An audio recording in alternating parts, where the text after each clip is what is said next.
and welcome back to this channel. Today we are going to look at a case study from a guy that contacted me around 6 months ago and asked me for a consultation for a return to sport judo. Let's call this guy Jack for his sake, for his own privacy. And basically what happened to Jack is that he injured his ACL while performing an Araigoshi and went through surgery on the October of 2024.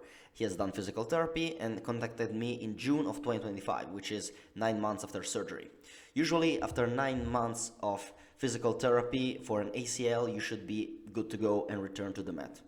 Normally, but what he told me is that he still lacks confidence in his leg game and he's doing a gym program in order to prepare to return to the mat.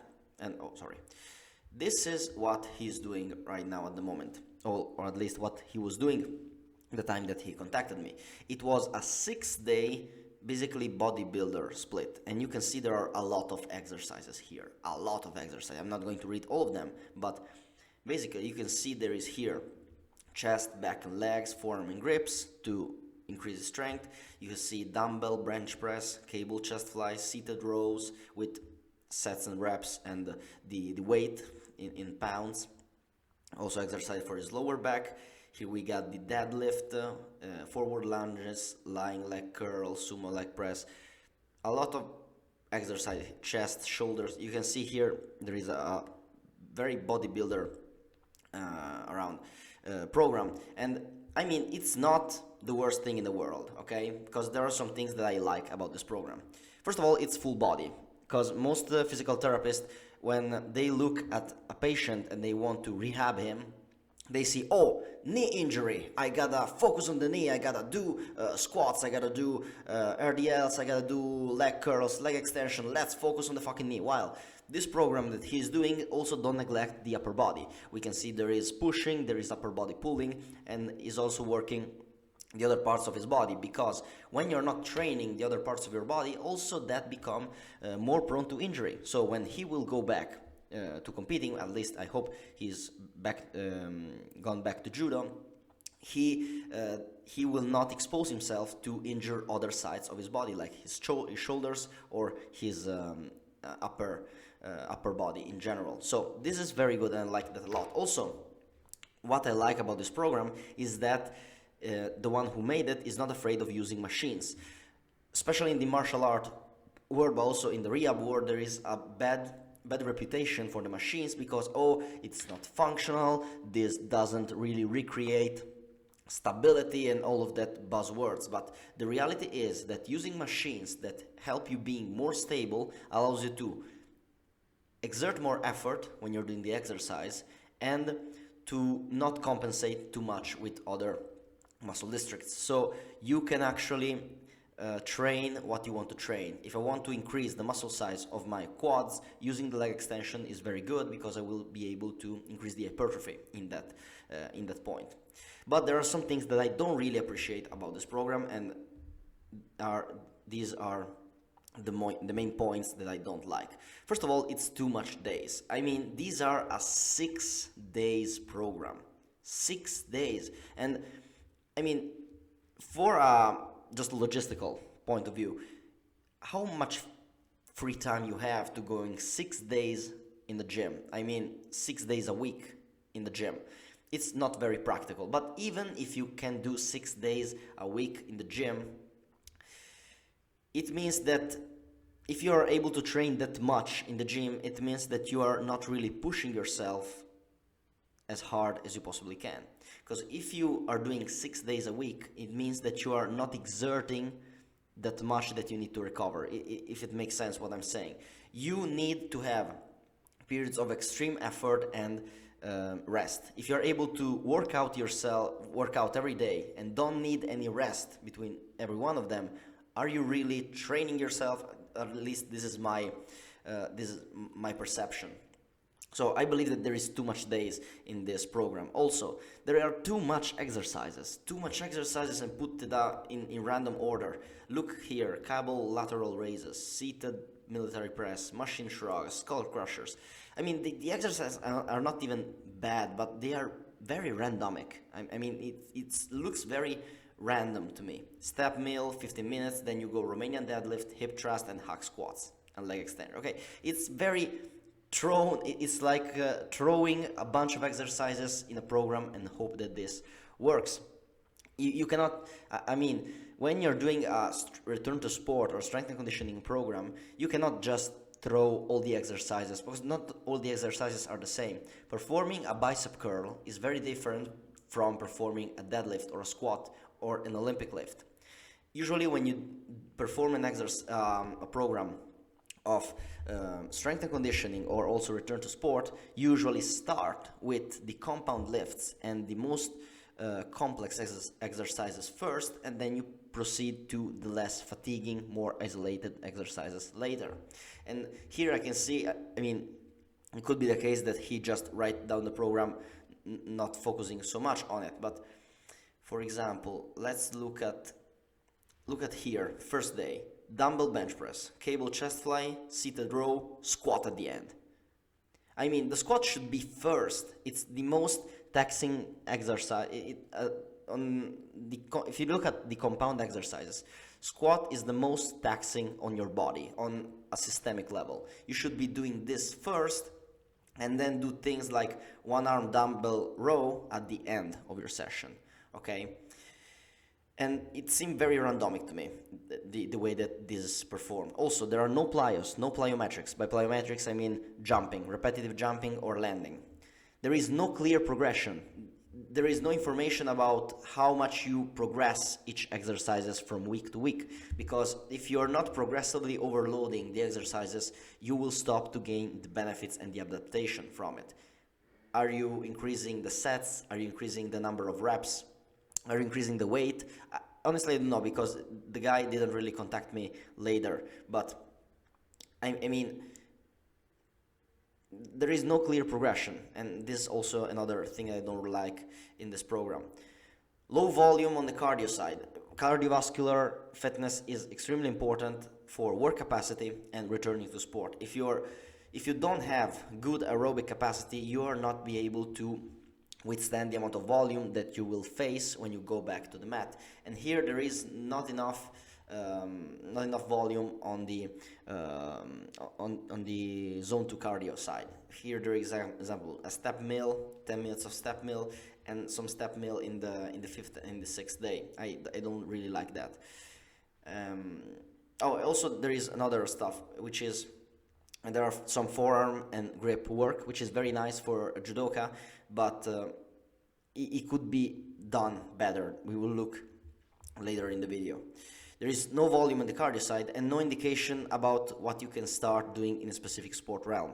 Of course, I believe that the guy who made the program for Jack likely isn't a judoka, likely doesn't know how to perform, doesn't know what judo look like, probably has no idea what are the specific drills. But you cannot start simply finish your gym and strength and conditioning from a rehab program and then go back to the mat. You have to gradually introduce elements so you can increase your confidence and your body starts to coordinate itself better in order to return safely to your sport. And we are going to look at that later. So how I would fix this program? I would be doing a 4 days upper and lower split. So instead of 6 days, I will do maximum 4, or even a 3-day full body split. I would include more compound movements and reducing the number of exercises. I would add extensive plyos. So if there is no pain and there is a good symmetry between the legs, you should add also plyometrics to your ACL rehab program. And but always add that if that's the case. In his case, he is at 9 months of rehab, so he should be adding extensive plyos and plyometrics in general to his program. Also, increasing weight from week to week at the exercises. My progression would be likely on the weight. I would add around 2.5 kilograms to his upper body lifts, or around 5 kilograms to his lower body lifts. Always respecting the pain, always respecting how he feels, so by receiving feedback, which is something that you need to do with a coach that knows what he's doing. Also, I would add some cardio at the end of the sessions. So just this 25 total minutes a week of step mill won't really do much for his cardiovascular fitness. I would add some zone 2 cardio at the end of his program so that he can still work on his cardiovascular fitness, and start reintroducing at least some light judo movements to regain confidence on the mat. So this is how it would look like. On Monday he would work on lower body, on Tuesday upper body plus cardio, and then on Wednesday he will rest. I would let him rest on Wednesday, and on Thursday, which is 48 more hours to rest before his lower body session on Monday, he hits lower body again, because you need to have some time after the stimulus when you rest and your body adapts before hitting the same muscles again. And on Friday he will do upper body plus cardio. Okay, this is how I would think what is an idea of a general strength and conditioning return to sport program would look like in day 1 and day 2 for his lower body. I would alternate some bilateral squats for 3 sets of 6 to 10 reps, and with pogo jumps, so an extensive plyometric.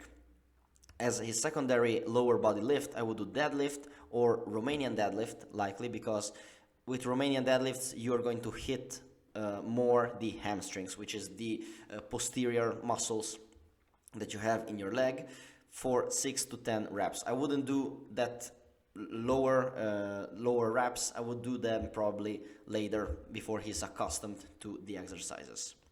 Then some basic hypertrophy work with leg extension and seated leg curls for 8 reps with 1 to 2 reps in reserve, so go very near to failure. And I would also add some adductor machine to reinforce the adductors in his legs.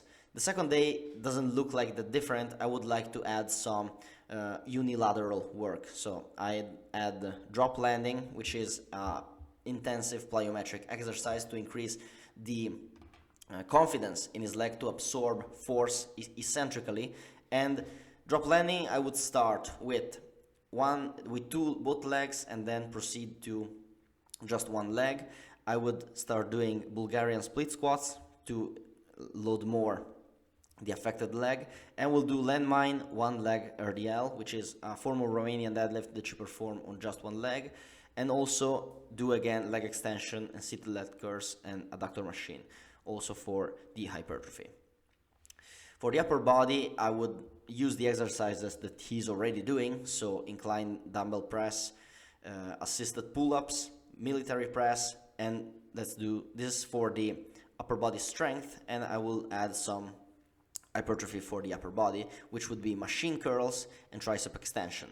And in the end of it, 30 minutes of conditioning in zone 2. Conditioning could be whatever you may like, so it could be assault bike, it could be running, swimming, cycling, whatever you might prefer.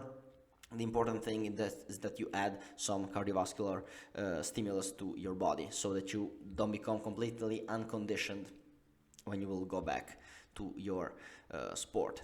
On day 2 is basically all the same. Instead of assisted pull-ups, I inserted here assisted pull-ups. I also insert machine rows, because you are going to work not on the vertical pull, you're going to work on horizontal pull, and the fact he is a judoka, we need to bias a little bit more the pulling muscles rather than the pushing muscles.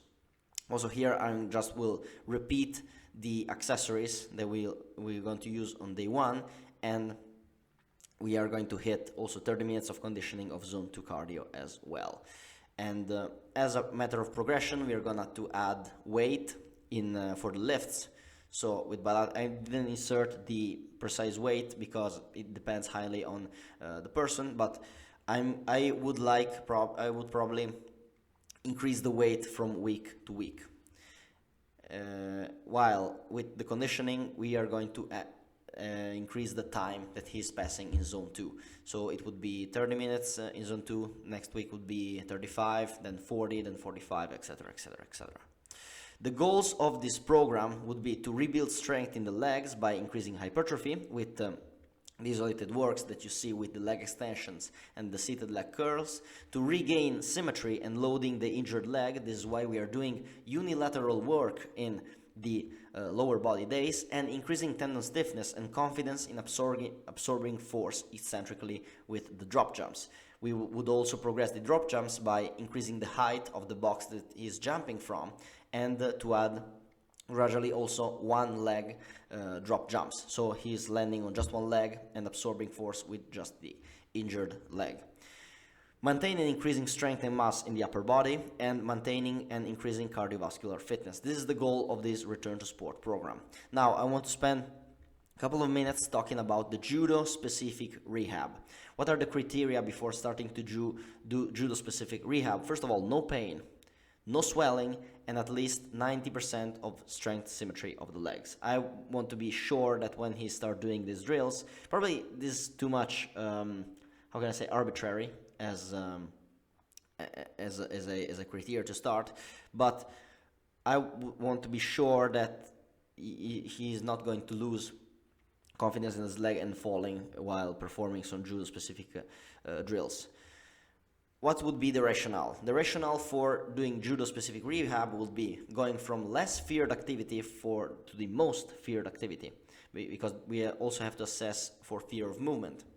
We need to go from less chaotic drills to more chaotic drills, going from collaborative partner to competitive partner. Of course, we cannot start doing randori as the first exercise for the return to sport. We gotta start gradually from more collaborative drills, so something like light uchikomi or semi-collaborative partner. So we're doing uchikomi with a little bit of resistance, and then proceeding to more intense stuff, and going from nevasa to tachivasa, because in nevasa is much less.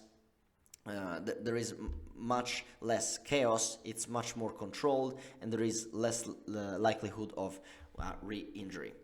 For this model, I made a list of possible progression, which should not be taken one-to-one, but need to be adapted to the singular person. But the model that I'm referring to is the controlled chaos continuum on field return to sport progression, which started with non-contact drills and start to gradually increasing the chaos or the amount of unpredictability that every drill you perform for your return to sport, for the return to sport. I don't know how to talk, but basically it starts with very light non-contact drills that you have when you have a predictable situation and you know what is going to happen, to completely uncontrolled chaos. So what it would look like in judo specific rehab would be, for example, let's say that you cannot actually load your leg because you're still in an early phase of your ACL rehab. You may start drilling kumikatas from sitting position. So you're seated in front of your partner, you have the gi on, and you start to practice the kumikatas. You start to fighting for grip. You do some grip fighting while you're seated, so your leg, you don't have the risk of injure your leg. Then, once you have the confidence to stand on your leg and moving, you start to moving with your uke around without doing any technique. So you simply have the grips on your partner and you simply move. There is no uchikomi, there is no technique, you're simply moving around like you would do in a judo match. Then you start doing shadow work with your techniques. Have you seen the video of Japanese who are doing it's like shadow boxing but with judo? So you perform your judo throws while you're alone, okay? You don't use your partner. This is just to be confident in twisting, rotating your knee in this kind of action. Then you can start doing hairikata from groundwork. So for example, non-opposing guard passing or attacking the turtle in doing basically groundwork, doing groundwork against non-oppositive partner. Then you can start uchikomi from standing. As I said before, non-oppositive start with ashiwaza or double leg techniques, and later on add techniques like uchimata or haragoshi. The reason is of course it's easier to load both legs, or doing Ashivasa, which doesn't require to bear your opponent weight upon you. Okay, the progression would be Ashivasa, then you start doing some double leg techniques, something like Soinage or Sodetsuri Komigoshi, let's say, and then you add techniques like Uchimata or Haregoshi when you need to stay with your partner weight on just one leg. Okay, once you have it, you can start Uchikomi during movement. So you're moving and you're doing your techniques, and gradually you increase the intensity. You do it more strongly. Once you start to have a little bit more of confidence, you can start to get thrown. Because Judo is not only about throwing people, it's also about getting thrown. So get thrown gently around by your partners, and make sure that you're not with a dickhead, that your uke is not a dickhead. Start to get thrown and increase the intensity at which you are getting thrown on the mat. This, by the way, a work that you're doing in months. It's not something that is done in a couple of weeks. This is work of months, okay? And this is a progression that I wrote down in around 10 minutes, really thinking about it.